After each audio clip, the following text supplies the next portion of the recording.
Federal Drive is presented by GEHA, Government Employees Health Association, proudly providing health and dental benefits to federal employees and their families. Visit GEHA.com. September is Suicide Prevention Awareness Month, and AFGE Local 4070 is launching a new initiative to protect the mental health of corrections officers on the front lines. Here with a message of urgency and hope is President of the local union and a driving force behind the effort, John Zumker. Mr. Zumker, thank you for joining me. Thank you for having me today. September is Suicide Awareness Month, and you represent a group of people we don't often think about in the suicide space. Prison correction officials. You're the president of the local AFGE 4070 at U.S. Penitentiary Thompson in Illinois. Tell us what's going on there. Yeah, so we've had a staff member die by suicide in 2023, and I've been working for the Federal Bureau of Prisons for 18 years, and this is the 8th time that I've had a colleague that I've known die by suicide, and every time we come together and say we're never going to let this happen again, we're going to do everything possible, and the management, union, everyone comes together, and then 6 months later, everything's back to normal, and I'm in a position now where I can actually make changes. We've tried to make changes before, but then they said we don't have the time, we don't have the resources available. Michelle, his wife, Blake's wife, who died by suicide, was a nurse at the prison. And she came to me and said, John, I didn't know what resources were available. And we took that and we made that our main mission. And we had partnered with the Gray Matters Collective, which is a local nonprofit in the area. And it was started by Haley DeGrieve, and she tried to take her own life. And what she told us, and she had a picture and said, look at this picture. Look how happy I was. I tried to take my life that day. And the faces that we put on the outside are different than what's actually going on the inside. And that hit home to us working in the prison, because I walk around weekly, try to do it daily, and everyone says, I'm okay, nothing's going on. But that's not true. And that's what we want to break the stigma and get people to actually talk about what's going on, to make it normalized, to talk about that, hey, I am suffering through this, I am going through this, and make it a normal conversation. And that is our goal at the end of the day, is just to normalize this conversation about mental health. After Blake died by suicide, I went to D.C. and I met with the lawmakers. And I said, staff are struggling and there's no resources available. Staff don't know about the resources. We have to do something. We cannot let this happen again. And I met with my congressman, and fortunately, Thompson Prison is in the Illinois, but it's also on the board of Iowa. So half my staff live in Iowa, half my staff live in Illinois. So I got to meet with the congressperson from Illinois and the congressperson from Iowa. And we talked about this, and both of them said, whatever we need to do. So we introduced a bill that provided resources to staff, that when they go through a traumatic incident, that they have the resources available. And that was key.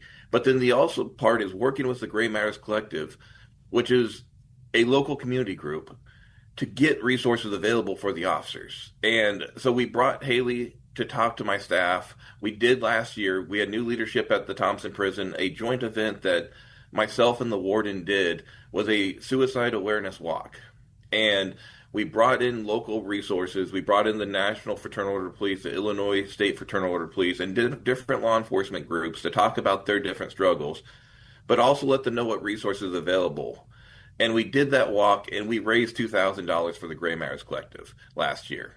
This year, we want to do more because we see the struggles going on, and so we were able to raise $4,000 for the Gray Matters Collective, and that money, what that money was used for is we sent 24 staff at Thompson to assist suicide training so they can learn the signs, know how to respond, and what questions to ask. And it was something that when I went through that training, one of the community members from the local area that was attending the training too said, I wish people would actually ask me when I was trying to take my life, was I trying to hurt myself? Was I trying to kill myself? Nobody ever asked me that.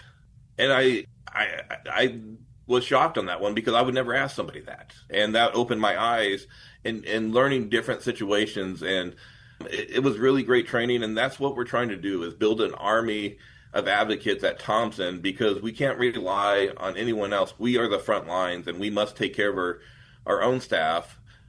And that was kind of what we did at Thompson. I'm speaking with John Zumker. He's president of Local AFGE 4070, representing employees at the Thompson Prison in Illinois. You've given us such great background there. Can you talk a little bit about the day-to-day experience of correctional workers and what puts them at such high risk for mental health struggles? I do want to talk about what people don't understand, what we do every day, is that correctional officers are 7 times more likely than the general public to die by suicide. Correctional officers die by suicide more than police officers. Yet we are not talked about on the same level on that. And the traumatic incidents that staff go through on a daily basis, the verbal assaults, the physical assaults. I have personally been assaulted. I've had human feces thrown on me. And not one of those times that happened did anybody check on my mental health. We check on our physical health, but we neglect the mental health. And something Michelle told me and something that I went through is when Blake went through similar incidents, he didn't want to be weak. He wanted to show everyone that he was strong and he would come right back from that. And because it's considered a weakness to talk about it. And correctional officers go through a lot. At Thompson itself, like something that I've experienced with my staff is the inmates would sexually attack my staff. It happened 1,600 times. And it hurts the marriages. It hurts the relationships. And that is why we need to have the resources available. Tell us a bit more about your partnership with the Gray Matters Collective and the resources they're bringing to your struggle. Working with the Gray Matters Collective, we put magnets in every unit that has all the local resources. It has a warm line. It has 988 number. It has a local therapist that they can go and talk to if they want to. Working with the warden at the prison, we put giant 988 signs in the entryway.